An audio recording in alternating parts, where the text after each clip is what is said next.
الحمد لله نحمده ونستعينه ونستغفره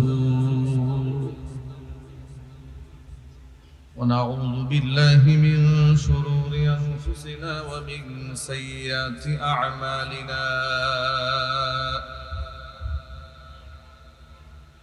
من يهده الله فلا مضل له ومن يضلله فلا هادي له ونشهد أن لا إله إلا الله وحده لا شريك له ونشهد أن سيدنا ونبينا وحبيبنا وشفيعنا ومولانا محمدا عبده ورسوله الذي أرسله بالحق بشيرا ونذيرا وداعيا إلى الله بإذنه وسراجا منيرا أما بعد فأعوذ بالله من الشيطان الرجيم بسم الله الرحمن الرحيم يا أيها النبي قل لأزواجك وبناتك ونساء المؤمنين يدنين عليهن من جلابيبهن ذلك أدنى أن يعرفن فلا يؤذين وكان الله غفورا رحيما وقال تعالى في شان حبيبه ومحبوبه آمرا ومخبرا إن الله وملائكته يصلون على النبي يا أيها الذين آمنوا صلوا عليه وسلموا تسليما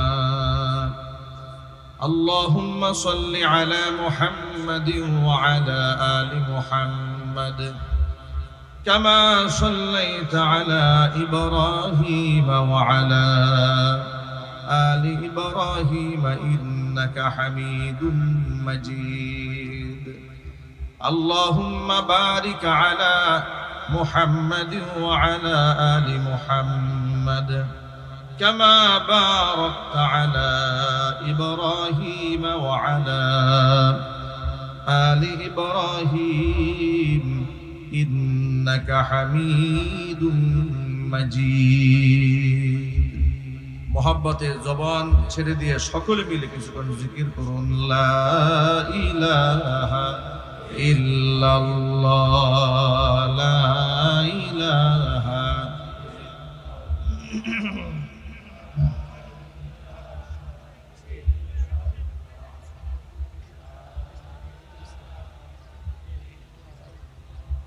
জবান ছেড়ে পড়ুন লা ইলাহা ইল্লাল্লাহ লা ইলাহা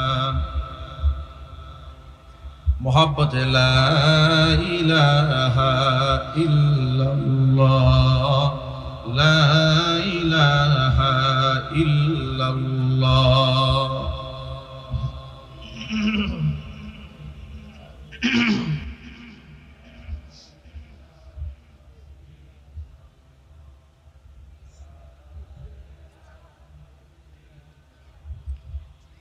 لا إله إلا ইল্লাল্লাহ লা ইলাহা ইল্লাল্লাহ মুহাম্মাদুর রাসূলুল্লাহ সাল্লাল্লাহু আলাইহি ওয়াসাল্লাম। ঐতিহ্যবাহী গাজীপুর জেলার অন্তর্গত গাজীপুর কোনাবাড়ি ডিগ্রি কলেজ ময়দানে বৈষম্য বিরোধী ছাত্র জনতা ওলামা ইকরাম ও এলাকাবাসীর উদ্যোগে আয়োজিত বন্যায় ক্ষতিগ্রস্ত এলাকায় পুনর্বাসনের তহবিল সংগ্রহ ও বৈষম্য বিরোধী ছাত্র আন্দোলনে আহত ও নিহত শহীদদের জন্য আয়োজিত আজকের এই দোয়া মাহফিলের সম্মানিত সভাপতি সাহেব, আমন্ত্রিত হাজারাত উলামায়ে কেরাম, মুরব্বিয়ান ইজম অত্র এলাকা এবং পার্শ্ববর্তী এলাকার বিভিন্ন প্রান্ত থেকে ছুটে আসা দিন দরদি, ইমানদার, পরহেজগার, মুত্তাকি মুসলিম ভাইরা, পর্দার অন্তরালে অবস্থানরত আমাদের সকলের শ্রদ্ধাভাজন পর্দানিশীন মা এবং বোনেরা, মহান আল্লাহ রাব্বুল আলামিনের দরবারে আলিশানে লাখ কোটি শুকরিয়া আদায় করছি যে মহান মনিব আমাদেরকে এই বাংলাদেশে দ্বিতীয়বারের মতো স্বাধীনতা অর্জনের পর এমন মুক্তভাবে হাজার হাজার মানুষ সামনে রেখে কোরআন একেবারে ওপেন খুলে ডান বাম না তাকিয়ে একেবারে হৃদয় মন প্রাণ উজাড় করে বক্তব্য দেওয়ার মতো, শোনার মতো পরিবেশ করে দিয়েছেন। এই জন্য আপনারা খুশি না বেজার? কম না বেশি? উচ্ছ্বসিত কণ্ঠে খুশি মনে মন প্রাণ উজাড় করে আল্লাহ পাকের শাহী দরবারে শুকরিয়া আদায় করছি। জবান ছেড়ে দিয়ে সকলে একযোগে বলছি আলহামদুলিল্লাহ। রব্বানা লাকাল হামদ হামদান কাসীরা তাইয়িবান মুবারাকান ফীহি। রব্বানা লাকাল হামদু কামা ইয়ানবাগি লিজালালি ওয়াজহিকা ওয়া আযীমি সুলতানিকা। আল্লাহ রাব্বুল আলামিন আজকের এই দোয়া মাহফিলকে কবুল করুন। বৈষম্য বিরোধী ছাত্র জনতা তারা যে ত্যাগ এবং কোরবানি দিয়েছেন, দিয়ে যাচ্ছেন, আল্লাহ পাক এর সাথে সম্পর্কিত সংশ্লিষ্ট প্রত্যেকটা ব্যক্তিকে দুনিয়া এবং আখিরাতে আল্লাহ পাক আরো অনেক বেশি সম্মানিত করুন। এলাকার উলামা ইকরাম তত্ত্বাবধান করেছেন, এলাকাবাসী সহযোগিতার হাত বাড়িয়ে দিয়েছেন। বিভিন্ন জায়গায় আমরা দেখেছি কনসার্টের মাধ্যমে বন্যা ক্ষতিগ্রস্ত ব্যক্তিদের সাহায্য তোলা হয়েছে। কিন্তু দেখুন, বন্যা একদিক থেকে একটা পরীক্ষা। এগুলো কেন আসে? আল্লাহর পক্ষ থেকে আসমান জমিনের যত পরীক্ষা আসে, সেটা হোক আযাব হিসেবে আসুক কিংবা ইমতিহান হিসেবে আসুক, এটা আমাদের হাতের কামাই করা ফসল।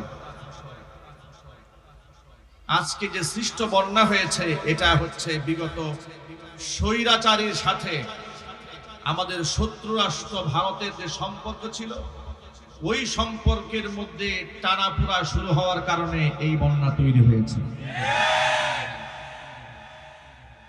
সুতরাং যেহেতু এই সমস্ত কাজ আসে আমাদের নিজেদের কর্মকাণ্ডের কারণে, আসমান থেকে যদি সঠিক ফয়সালা আমরা করাতে না পারি, তাহলে জমিনে ফয়সালা হবে না। বন্যায় যে মানুষগুলো ক্ষতিগ্রস্ত হয়েছে, তারা তো অনেক মুসিবতের সম্মুখীন হয়েছে, রাষ্ট্র মুসিবতের সম্মুখীন হয়েছে।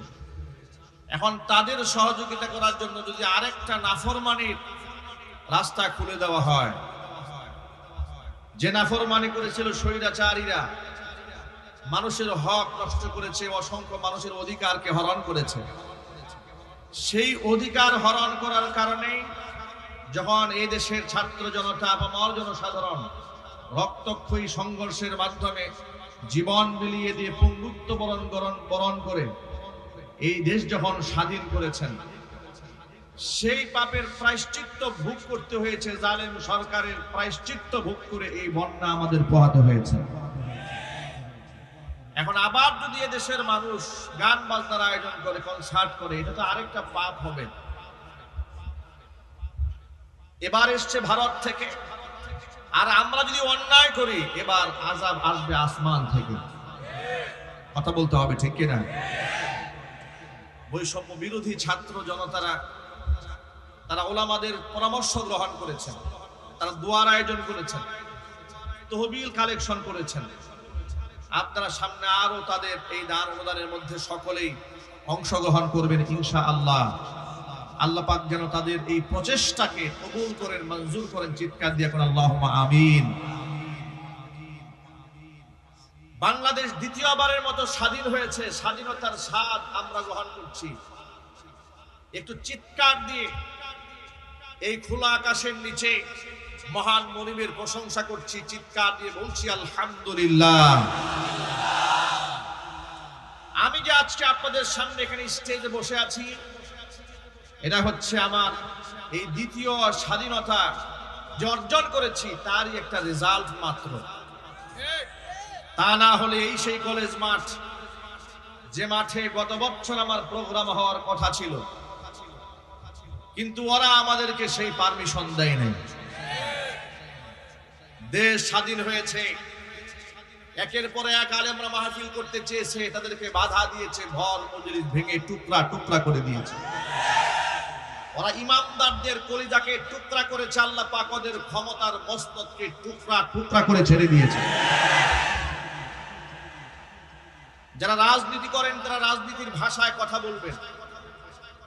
আমরা যেহেতু আলেম সমাজ, আমরা কোরআনের ভাষায় কথা বলবো ইনশাআল্লাহ। স্বৈরাচারীর শাসনামলে এদেশের সর্বত্রে মানুষ নির্যাতিত হয়েছে, নিপীড়িত হয়েছে। কথা বলতে হবে, ঠিক কিনা? একেবারে আলেম থেকে শুরু করে, শিক্ষক থেকে শুরু করে সকল শ্রেণী পেশার মানুষ তাদের ক্ষমতার লোভে জাতাকলে এমন ভাবে এদেশের মানুষ পিষ্ট হয়েছে। কেউ তো শহীদ হয়ে দুনিয়া থেকে বিদায় হয়েছে, কেউ গুম হয়েছে, কেউ খুন হয়েছে, কারো আত্মীয় স্বজন আদৌ জানে না বেঁচে আছেন, তার গার্জিয়ান না মরে গেছে। এই কথাগুলো কি সত্য না অসত্য? এত আসতে বলেন আপনারা, এই কথাগুলি কি সত্য না অসত্য? এ রাষ্ট্রের মানুষ সবচেয়ে বেশি বৈষম্যের শিকার হয়েছে। জালেম শাসন কর্তৃক যত গোষ্ঠী বৈষম্যের শিকার হয়েছে, তার থেকে সবচেয়ে ভয়ঙ্কর ভাবে শোষিত এবং বৈষম্যের শিকার হয়েছে এই দেশের উলামায়ে কেরাম। স্বৈরাচারী হাসিনা শুধু খুনি ছিল না, শুধু জালেমই ছিল না, চরম পর্যায়ের সেই ইসলাম বিদ্বেষী, কোরআন বিদ্বেষী, আলেম বিদ্বেষী ছিল। আফসোস এবং পরিতাপের সাথে আমাদের বলতে হচ্ছে, এই স্টেজে বসে ওদের ধূসরেরা শুধুমাত্র শেখ হাসিনা আল্লাহর ওলি আর বঙ্গবন্ধু ছিল কোনো একজন নবী, এটা বলা বাদ রেখে বাকি এমন কোনো প্রশংসা নাই যে তারা করে না। মসজিদ বানিয়েছে, এই বানিয়েছে, সেই বানিয়েছে, নানা কথা জোরপূর্বক জাতিকে গিলাবার চেষ্টা করা হতো। কিন্তু আমি আজকে কোরআন খুলে আপনাদেরকে এমন একটা ইনফরমেশন দেব কোরআনের আয়াত থেকে, আমি সেই আয়াতটাই তিলাওয়াত করেছি আপনাদের সামনে। আমি প্রমাণ করে দেব ইসলামের প্রতি শেখ হাসিনার সবচেয়ে ভয়ঙ্কর ক্ষোভ ছিল। তার এক নাম্বার প্রমাণ লক্ষ্য করেন, দেশ স্বাধীন হওয়ার পর থেকে এই স্বৈরাচারী যতবার ক্ষমতায় এসেছে, সর্বশেষ 16 বছর, এর আগেও ছিল ক্ষমতায়, যতবার এসেছে দাড়িকে তারা অপমান করেছে, টুপিকে তারা অপমান করেছে, হিজাবকে অপমান করেছে।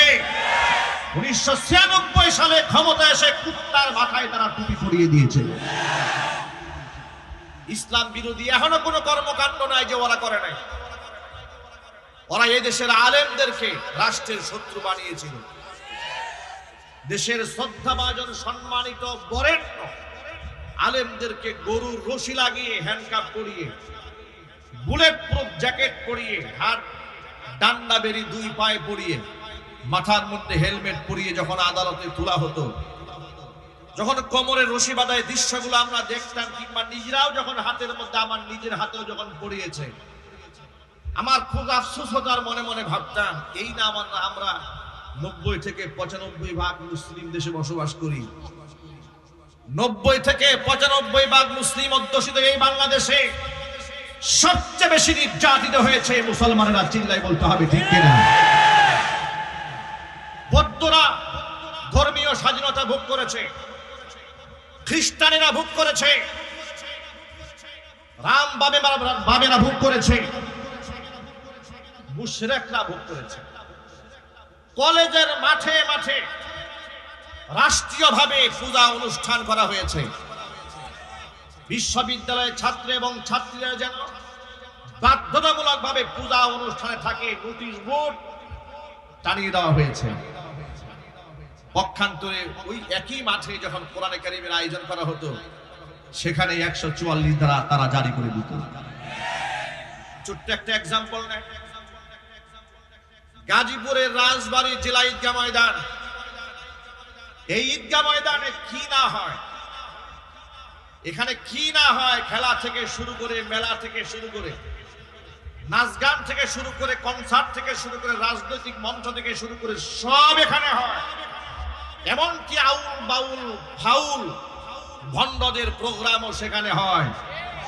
কিন্তু খতমে নবুওয়াত সম্মেলন ওলামায়ে কেরাম করতে চেয়েছিলেন, গোটা গাজীপুরের সমস্ত আলেমরা সিদ্ধান্ত নিয়েছিলেন রাজবাড়ী মাঠে সেটা হবে, কিন্তু সেটা রাজবাড়ী মাঠে করতে দেওয়া হয়নি। সর্বশেষ চান্দনা হাই স্কুল মাঠে সেটাকে আনতে হয়েছে। আমি শুধু আপনাদেরকে কয়েকটা এক্সাম্পল দিচ্ছি, তাদের মধ্যে ইসলাম বিদ্বেষ কোন পর্যায়ে ছিল। খতমে নবুওয়াত, আমার নবী শেষ নবী, কাদিয়ানীরা কাফের, এই ব্যাপারে সর্বত্র মুসলিমরা একমত থাকার পরেও এমন একটি ঐক্যবদ্ধ সিদ্ধান্তের প্রোগ্রামকেও তারা বানচাল করে দিয়ে চান্দনা স্কুল ময়দানে করে দিয়েছিল, রাজবাড়ীর মাঠে তারা করতে দেয় নাই। আপনারা আন্দাজ করতে পারেন ওরা রাজনৈতিক প্রোগ্রাম করবে, ডিস্টার্ব হয় না, ঝামেলা হয় না, কিন্তু আমরা কোরআনের মাহফিল করলেই তারা সেখানে নাশকতার গন্ধ খোঁজা শুরু করে দেয়। এই অজুহাতে মাহফিল সেখানে বন্ধ করে দেওয়া হয়েছে। তারা যে কতটা ইসলাম বিদ্বেষী ছিল, আলেমদের প্রতি তাদের কত ক্ষোভ ছিল। দেশের শ্রেষ্ঠ আলেমদেরকে কারাগারে নেওয়ার পরে তাদের পুতুল ধর্মপন্থী জাতীয় সংসদে দাঁড়িয়ে বলেছে কোন হক্কানি আলেমকে গ্রেফতার করা হয়নি, যাদেরকে গ্রেফতার করেছে তারা সব ধর্ম ব্যবসায়ী। চিল্লায় কর নাউজুবিল্লাহ। এভাবে ধরাকে স্লোগান করে, ক্ষমতার অপব্যবহার করে জাতির শ্রেষ্ঠ সন্তান আলেমদেরকে ধর্ম ব্যবসায়ী, মৌলবাদ, জঙ্গিবাদ, তালেবান, রাজাকার, আলবদর, আলসাম, রাষ্ট্রদ্রোহী ইত্যাদি বানিয়ে জাতির সামনে সব সময় হেয় প্রতিপন্ন করে রেখে দিয়েছিল। স্বৈরাচারী হাসিনার ব্যাপারে তাদের লেসপেন্সারেরা বলতো যে আশেপাশের লোকেরা একটু খারাপ, কিন্তু হাসিনা খুব তাহাজ্জুদের নামাজ পড়ে। বলতো কিনা বলেন তো, একটু আওয়াজ দেন না আপনারা, নাকি এখন আপনাদের ভয় আছে? যাদের ভয় আছে মেহেরবানি করে ওঠেন, কথা বলতে হবে ঠিক কিনা বলেন। আমি তো জেল খাটা লোক, আমি তো 4-5টা মামলার আসামি। কি অপরাধ ছিল আমার? মাহফিল স্টেজ থেকে ধরে নিয়ে যাচ্ছে, জিজ্ঞেস করলাম অপরাধটা কিন্তু বলবেন, ভাই কিচ্ছু জানি না, সব উপরে নিয়ে গেছে। পরের দিন আদালতে উঠানো হলো, মামলার ফাইলের মধ্যে লেখা আছে আমার পকেটে নাকি 16টা ককটেল পাইছি। এই হচ্ছে ওদের শাসন ব্যবস্থা, এই হচ্ছে ওদের শাসন ব্যবস্থা। একটা মাত্র এক্সাম্পল দিলাম আপনাদের সামনে। ওরা আমার কোনাবাড়ির কয়েকটা মাহফিল বন্ধ করে দিয়েছে, ওরা আমার কাশিমপুর ফুটবল মাঠে মাহফিল বন্ধ করে দিয়েছে, ওরা আমার কোনাবাড়ি হাই স্কুল মাঠে প্রোগ্রাম বন্ধ করে দিয়েছে, ওরা আমার এনটিকেসির সামনে মাহফিল বন্ধ করে দিয়েছে, ওরা পাম্পের অপোজিটের মাহফিল বন্ধ করে দিয়েছে, শফিপুর আন্দার মানিক মাদ্রাসার মাহফিল একদিন আগে গিয়ে বলে দিয়েছে মাদারী সাহেবের স্টেজে উঠতে না পারে। এভাবে আমার সমস্ত মাহফিলগুলো তারা বানচাল করে দিয়েছিল। কেন? আমার অপরাধটা কি? আমার অপরাধ হচ্ছে ওরা যে ইসলাম বিরোধী কর্মকাণ্ড করে কোরআন সুন্নাহ সামনে রেখে ওদের সব গুমর আমি মাহফিলে ফাঁস করে দিই। এই ছিল অপরাধ। কথা বলতে হবে, ঠিক কিনা বলেন? ওরা যে ইসলাম বিরোধী কর্মকাণ্ড করতে, একটা এক্সাম্পল আমি আপনাদেরকে দেই কোরআন থেকে। দেখুন, ওদের ভাষায় তাহাজ্জুদ গুজারি, আমাদের ভাষায় হচ্ছে চরম পর্যায়ে ইসলাম বিদ্বেষী, রক্তখেকু একটি মানসিক বিকারগ্রস্ত স্বৈরাচারী জালেম শেখ হাসিনা। এই রক্তখেকু নরপিচাস শাপলা চত্বরে 2013 সালের 5 মে তার নির্দেশে যখন গণহত্যা চালানো হয়েছিল, হাজার হাজার মানুষকে যখন শহীদ করা হয়েছিল রাতের আধারে, তাহাজ্জুদ গুজারি মাদ্রাসার তালিবুল ইলমদের বুকটাকে বুলেটে দিয়ে ঝাঁঝরা করে দেওয়া হয়েছিল। সে জাতীয় সংসদে দাঁড়িয়ে বলেছিল, হেফাজতের লোকদেরকে একটা গুলির ঘটনা ঘটে নাই, গায়ের মধ্যে রং মেখে তারা অভিনয় করেছিল। বলে নাই? আলেমরা জবাব দেন না, বলে নাই? এর মানে হচ্ছে সে শহীদদের রক্তের সাথেও তামাশা করেছে। কথা বলতে হবে, ঠিক কিনা বলেন? তার মধ্যে আলেমদের প্রতি এবং ইসলামের প্রতি কত ক্ষোভ ছিল তার আরেকটা প্রমাণ দেই। কোরআন মাজিদ আমার সামনে, আমি সূরা আহজাবের 59 নম্বর আয়াত আপনাদের সামনে তেলাওয়াত করেছি। আমি এই আয়াত থেকে আপনাদেরকে প্রমাণ দেব তার মধ্যে ইসলামের এলার্জি কত ভয়ঙ্কর ছিল। সে একটি সাংবাদিক সম্মেলনে বলেছে, এদেশের মুসলিম মেয়েরা যে বুরকা পরে, হাত মোজা পা মোজা পরে, হাত মোজা পা মোজা পরা বুরকাওয়ালি হিজাবধারী নারীদেরকে সে বলেছে জীবন্ত ট্রেন্ড হয়ে ঘুরে বেড়াতে কোনো মানে নাই। সে তাবু বলে, জীবন্ত তাবু হয়ে ঘুরে বেড়ানো, এমন কথা বলে ইসলামের পবিত্র এই পোশাকের প্রতি সে বিদ্বেষ প্রমাণ করেছে। সে কোরআনের আয়াতকে অস্বীকার করেছে। আমি আপনাদের সামনে আল্লাহর কোরআন থেকে প্রমাণ দিতে চাই, স্বৈরাচারী হাসিনা আল্লাহ পাকের কোরআনের আয়াতকে কিভাবে অবজ্ঞা করেছে, তুচ্ছ-তাচ্ছিল্য করেছে, ব্যঙ্গ করেছে। মুফতিনে কিরাম স্টেজে বসা, আল্লাহ পাকের কোন বিধান যদি কেউ অস্বীকার করে, কেউ ঠাট্টা করে, কেউ বিদ্রুপ করে, কেউ তামাশা করে কিংবা হালকা করে দেখে, আল্লাহর কসম করে বলি 14 বার উমরা করলেও মুসলমান থাকবে না, বেঈমান হয়ে যাবে। আল্লাহ রাব্বুল আলামিন কোরআন মাজিদের মধ্যে ঘোষণা করেছেন, আমার নবী, ইয়া আইয়ুহান নাবিয়্যু কুল লি আজওয়াজিকা ওয়া বানাতিকা ওয়া নিসাইল মুমিনিনা ইউদনিনা আলাইহিন্না মিন জালাবিবিহিন যালিকা আদনা আন ইউরাফনা ফালা ইউযাইন ওয়া কানা আল্লাহু গফুরার রহিমা।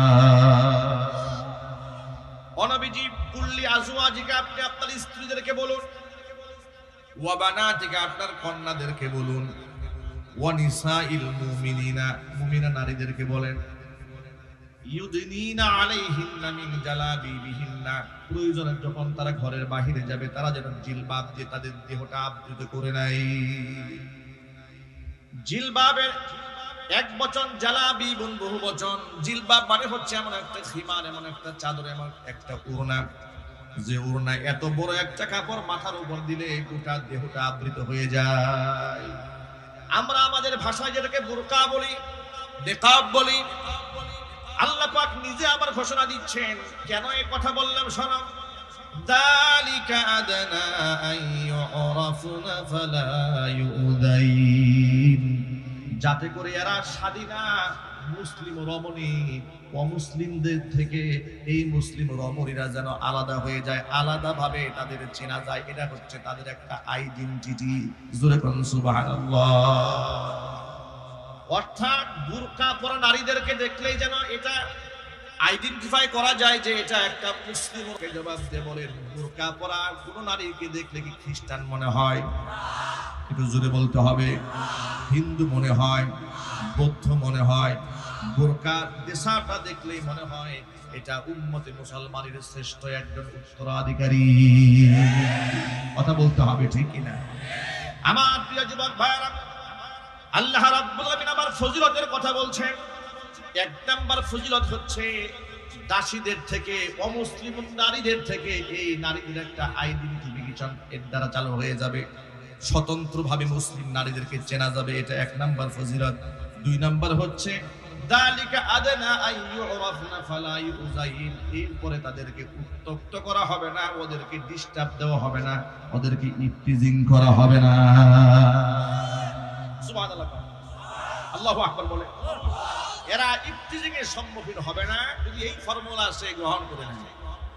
আয়ের পর আল্লাহ পাক বলেন, যালিকা আদনা আইয়ুরাফনা ফালা ইউযাইন ওয়া কানা আল্লাহু গফুরার রহিমা, আমি আল্লাহ তাআলা ক্ষমাশীল অতীব দয়ালু।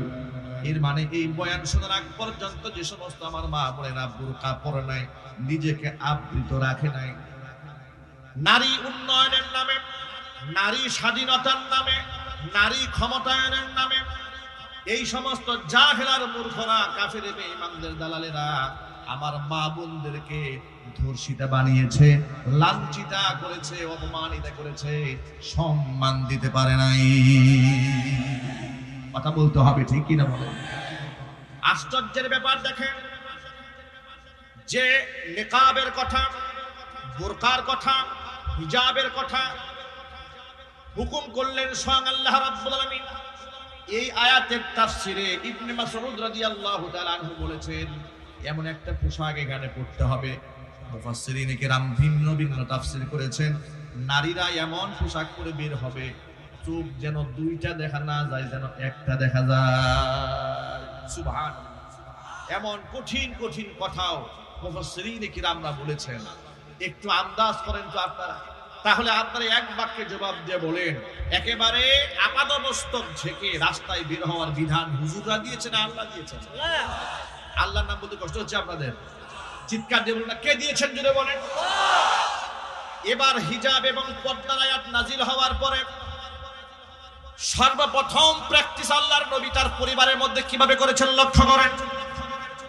মুসনাদে আহমদের হাদিসের মধ্যে এসেছে, আল্লাহর হাবিব সাল্লাল্লাহু আলাইহি ওয়াসাল্লামের স্ত্রী উম্মে সালামা রাদিয়াল্লাহু তাআলা আনহা হাদিসের রাবী, তিনি বলেছেন, কুনতু ইনদা রাসূলিল্লাহি সাল্লাল্লাহু আলাইহি ওয়াসাল্লাম ওয়া মাইমুনা, আমি এবং রাসূলের স্ত্রী মাইমুনা, দুইজন স্ত্রী রাসূলের কাছেই ছিলাম।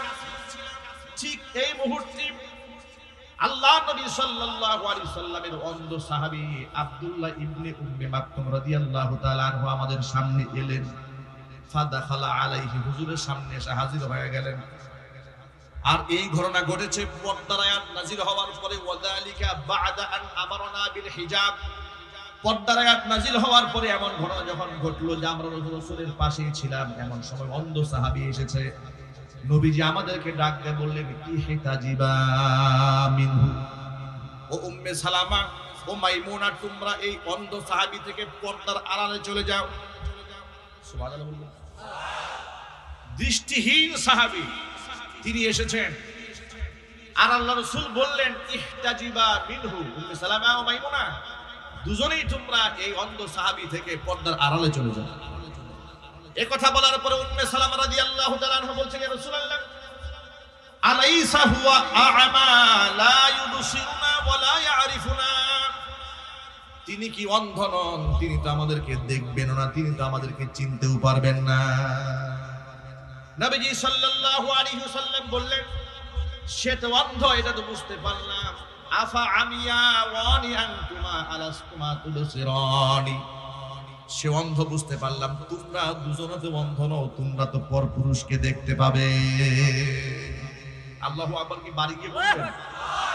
ভাবা যায় পর্দার ব্যাপারে আল্লাহ রাসূল কি পরিমাণ তার পরিবারে কঠোরতা আরোপ করেছেন। অন্ধ সাহাবী, যে সাহাবী রাসূলকেও দেখতে পাচ্ছে না, বিবিদেরকেও দেখতে পাচ্ছে না। হুজুর বললেন, ইহতাজিবা মিনহু, স্ত্রীরা বললেন, কেন আমরা পর্দার আড়ালে যাব? সে তো আমাদেরকে দেখবেই না। রাসূল বলে আফা আমিয়া ওয়ানি আনতুমা, তোমরা কি অন্ধ নাকি? লা তুমি পা মোজা করে আপাদ মস্তক ঢাকার নির্দেশ দিলেন স্বয়ং আল্লাহ রাব্বুল আলামিন। আর হাসিনা এটা নিয়ে তামাশা করে বলেছে জীবন্ত ট্রেন হইয়া ঘুরে বেড়ানোর কোনো মানে নাই। সেমন তাহাজ্জুদ গুজারি ছেলে বিবাহ করায় খ্রিস্টান দিয়ে, আওয়াজ নাই, মুখে আওয়াজ নাই। সেমন তাহাজ্জুদ গুজারি ভারতের দাদা বাবুদের কাছে গেলে মন্দিরে গিয়া তিনি প্রতিমার সামনে গিয়া সেখানে গিয়া ফুল দেন। এর মানে তিনি বাংলাদেশে রোজা করেন, হিন্দুস্তানে গিয়া পূজা করেন। কথা বলতে হবে, ঠিক কিনা বলে?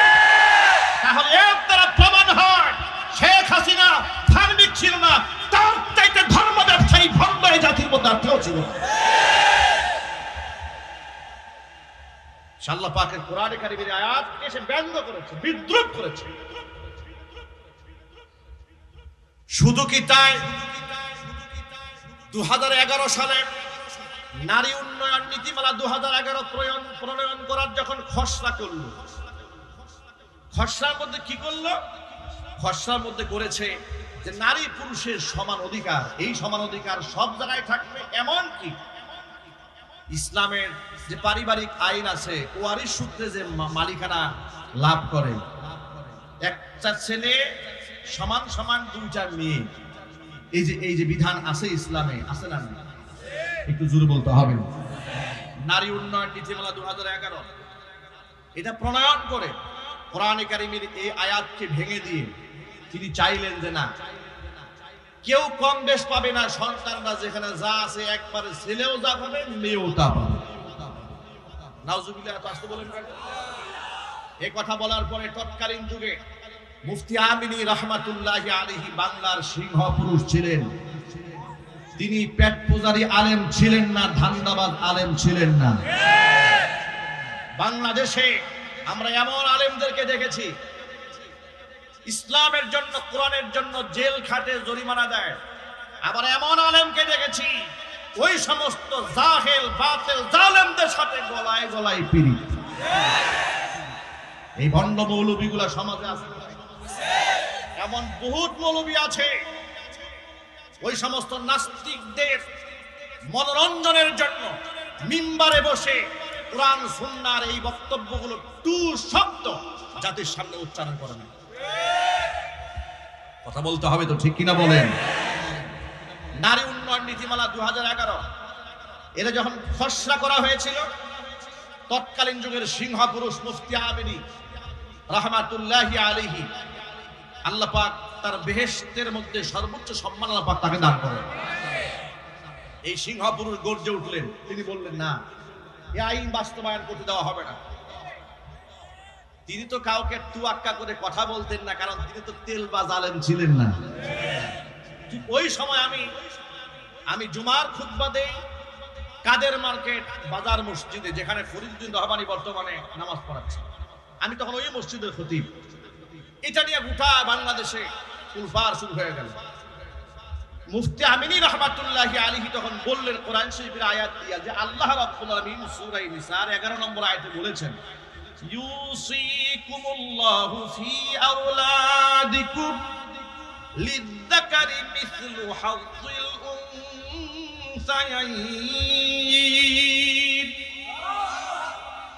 তিনি বললেন, আল্লাহ পাক বলেছেন, আল্লাহর নির্দেশ তোমাদের সন্তানদের মিরাস সম্পদ বন্টন করার ক্ষেত্রে লিযযাকারি মিসলু হাযযিল উনসায়াইন, একটা পুরুষ পাবে দুই নারীর সমান। সুবহানাল্লাহ।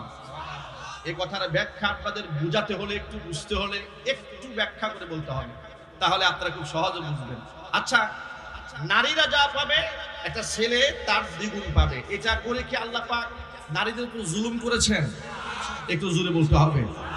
এটা ভাঙায় দেওয়ার জন্য বলি, এক ভদ্রলোকের দুটা ছেলে আছে, বুঝাবার জন্য বলি। তো বড় ছেলেকে বাজারে পাঠাচ্ছে, সাথে ছোট ছেলেটাও যাচ্ছে। বড় ছেলের হাতে 1000 টাকার নোট দিয়া বাজারে পাঠিয়ে দেওয়ার সময় বাবা বলল, তুমি মাছ আনবা, তরি তরকারি আনবা, এই আনবা সেই আনবা, মোটামুটি 800 থেকে 900 টাকার একটা বাজার ধরাই দিছে।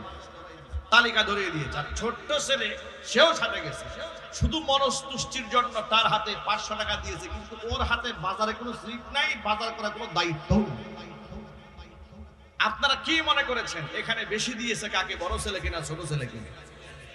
কেন 500 টাকা পাওয়ার পরেও বেশি? কারণ ওর খরচের কোনো খাত নাই। আর তাকে 1000 টাকা দেওয়ার পরেও তাকে জেতানো হয় নাই, কারণ তাকে কান্দে বাজার উঠাই দেওয়া হয়েছে।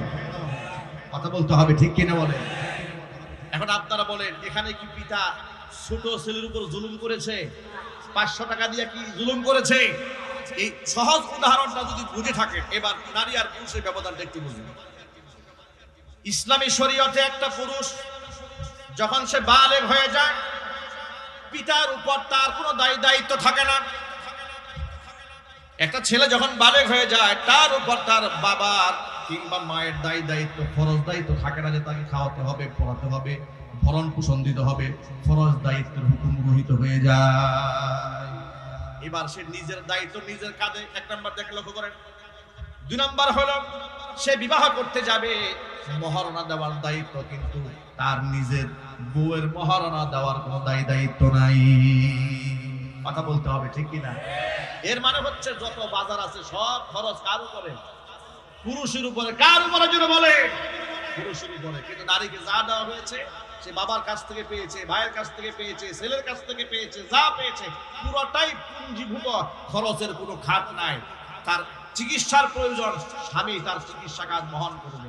যখন সে স্বামীর ঘরে যায় নাই, বাবার ঘরে আছে, বাবা এই নারীর দায়িত্ব পালন করবে, বালেগা হওয়া পর্যন্ত শুধু নয়, একেবারে বিবাহ শাদী দেওয়ার আগ পর্যন্ত। আল্লাহু আকবার বলেন। এর মানে হচ্ছে আল্লাহ রাব্বুল আলামিন বাহ্যিক দৃষ্টিতে আপনাদের কাছে এখানে মনে হলো যে পুরুষদেরকে আল্লাহ দ্বিগুণ দিয়েছেন, কিন্তু খরচ দিয়েছেন 3 গুণ। সুবহানাল্লাহ বলবেন। খরচ দিয়েছে কয় গুণ? নারীকে 1 গুণ দিয়ে পুরোটা রিজার্ভ দিয়ে দিয়েছে, সম্মান রক্ষা করা হয়েছে। এত সুন্দর ইনসাফ ভিত্তিক আল্লাহ পাক আইন দেওয়ার পরে সে বলল যে না, এগুলা চলবে না, নারীও যা পাবে পুরুষও তাই পাবে, সকল ক্ষেত্রে নারীরা সমান হয়ে যাবে। প্রিয় ভাইরা, এক বাক্যে জবাব দিয়ে বলেন, নারী আর পুরুষ কি কোনদিন সমান হতে পারবে? জবাবটাকে ইমানদারের মতো বলেন। নারী পুরুষ কি কোনদিন সমান হতে পারে? নারী পুরুষ কেমনে সমান হবে? পুরুষ আর পুরুষই তো সমান হয় না। বাবা আর ছেলে কোনদিন সমান হয় না, বলেন। বড় ভাই ছোট ভাই কোনদিন সমান হয় না। উস্তাদ আর ছাত্র কোনদিন সমান হয় না। তাহলে পুরুষই তো পুরুষের সমান হতে পারে না, নারী পুরুষ কেমনে সমান হবে? এগুলা ভণ্ডামি স্লোগান। এই সমস্ত কথা বলে বলে তারা বুরকার বিরোধিতা করে, পর্দার বিরোধিতা করে, সমান অধিকারের নামে নারীদেরকে দাসী বাদী বানায়া রাখতে চায়। প্রমাণ লক্ষ্য করেন। তাহলে এই আয়াত সরাসরি আল্লাহ পাক বিধান দেওয়ার পরে যখন তারা নারী পুরুষের সমান অধিকার বানাতে চেয়েছেন 2011 সালে, মুফতি আমিনী রহমাতুল্লাহি আলাইহি যখন প্রতিবাদ জানালেন, মুফতি আমিনী রহমাতুল্লাহি আলাইহির বক্তব্যকে ব্যঙ্গ করে তৎকালীন যুগের শরীরে শাসক হাসিনা বলেছিল, কোরআন শরীফের সূরা নিসার আয়াত কি শুধু মুফতি আমিনী একাই পড়ে, আমরা পড়ি না? এই কথাগুলো ইতিহাসের পাতা থেকে আপনারা নিয়ে যাবেন। নতুন প্রজন্মের লোকেরা, আপনারা তো অনেকে ইতিহাস জানেন না, এই জন্য রেকর্ডগুলো আপনাদেরকে শোনানো দরকার। আমি কেন আমাকে ছাড়তে হয়েছিল কাদের মার্কেট, বাজার, মসজিদ, ইতিহাস এখান থেকে পেয়ে যাবেন। আমি আমার জুমার খুতবার মধ্যে বলে দিয়েছিলাম, জুমার মিম্বার থেকে মুফতি আমিনীর কোরআন পড়া আর শেখ হাসিনার কোরআন পড়া সমান হতে পারে না। কথা বলতে হবে যুবকেরা, ঠিক কিনা বলবেন? আমার এই খুতবা দেওয়ার পরে দায়িত্বশীল ওদের রেসপন্সাররা বলল, হুজুর রাজনীতির কথা বলেছেন। আমি বললাম, আমি রাজনীতি করি না, আমি আল্লাহর কোরআন থেকে বলেছি যে তারা যে সমান অধিকারের নামে ইসলাম বিরোধী কর্মকাণ্ড করতে চায়, এটা সম্পূর্ণ ইসলাম বিরোধী। এটা কোনো আলেমরা মানবে না, কোনো মুসলমান এটা মানতে পারবে না।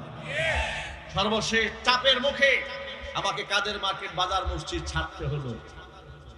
সেখান থেকে আমি চলে আসলাম। এরপরে পল্লীবিদ্যুৎ জামে মসজিদ বাইতুল মামুর 3 বছর জুমার খুতবা দিলাম। হাজার হাজার লোক গিয়ে সেখানে ভিড় জমায়, একেবারে পুলিশ প্রশাসন পাঠায় দিল। মাদরি সাহেবের মসজিদে এত লোক যায় কেন? ইতিহাস একুনাবাড়িবাসীর জানা উচিত। নতুন প্রজন্মের অনেকেই তো ইতিহাস জানেন না। এখন তো ডানে বামে অনেক আল্লামা দেখা যায় পদ পদবীর জন্য পাগল হয়ে গেছে, কিন্তু ইসলামের জন্য কুরবানি এবং কোরআন সুন্নাহর জন্য জেল জরিমানা কারা খেলেছে এটা বাস্তবতা জানতে হবে। এরপরে যখন আমি এই সমস্ত বক্তব্য দিলাম তখন সেখান থেকে চলে আসতে বাধ্য হলাম। এরপরে আসলাম বাইতুল মামুরে।